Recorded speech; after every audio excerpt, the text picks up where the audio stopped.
What is meditation? Let's use a scripture. Let's see Joshua 1 verse 8. So it says, "This book of the law shall not depart out of thy mouth, but that thou shalt meditate therein day and night, that thou mayest observe to do according to all that is written herein. For then thou shalt make thy way prosperous, and thou shalt have good success." The word meditate is the word Hagar. Let's get to see the word Hagar from the Strong Concordance.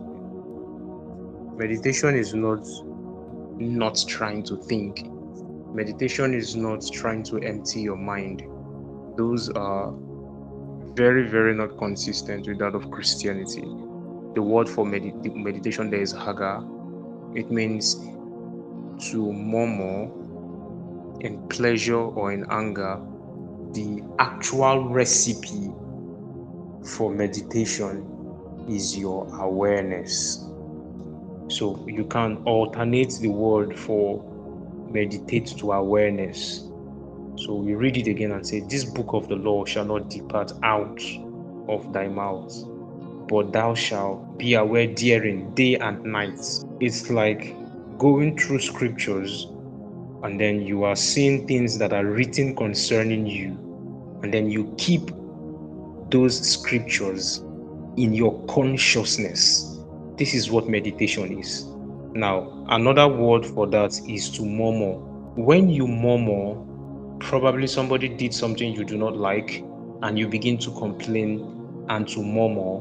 What keeps you in that state to continually produce that murmuring is an awareness of your hurt or your displeasure. So the more you are aware of your displeasure, the more you are in that state of unhappiness. You are constantly putting what the person did to you before you.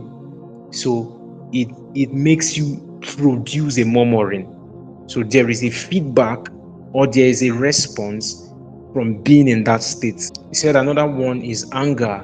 So when somebody offends you, you are angry, you are unhappy, it produces murmuring. So you find a scripture, for instance, 1 John 4:17, that says, "Herein are we given boldness to stand in the day of judgment, because as he is, so are we in this world." So you find scripture like that, and then you keep this scripture before you. Once this scripture is before you and you are aware of this scripture, that state will create a response, will command a response from you. So again, it's like somebody offending you, it's like somebody hurting you, and your heart is in a deep state of displeasure, a deep state of unhappiness. Because you are in such a state, there is an energy you release from your being because you are not happy. There is an energy that oozes out of you or from you because of that state of displeasure. A part of you is shattered or scattered. So it creates an energy, and you begin to, for a period of time, depending on how much or how long that anger stays within you, for that period of time you are gliding on that energy. For a period of time you are feeding on that energy, and you are also dispensing that energy. So this is why you have something like transferred aggression. So somebody hurts a person, the person is in displeasure, and then because he or she rides on that energy, he transfers that energy to somebody else. The person becomes a direct implication of that energy that is riding within the heart of that person. Now, what causes or creates that lengthy period of riding in that energy of anger or displeasure or pain is what is called awareness. So that's the focal point, that's the main thing in meditation. You have to be aware.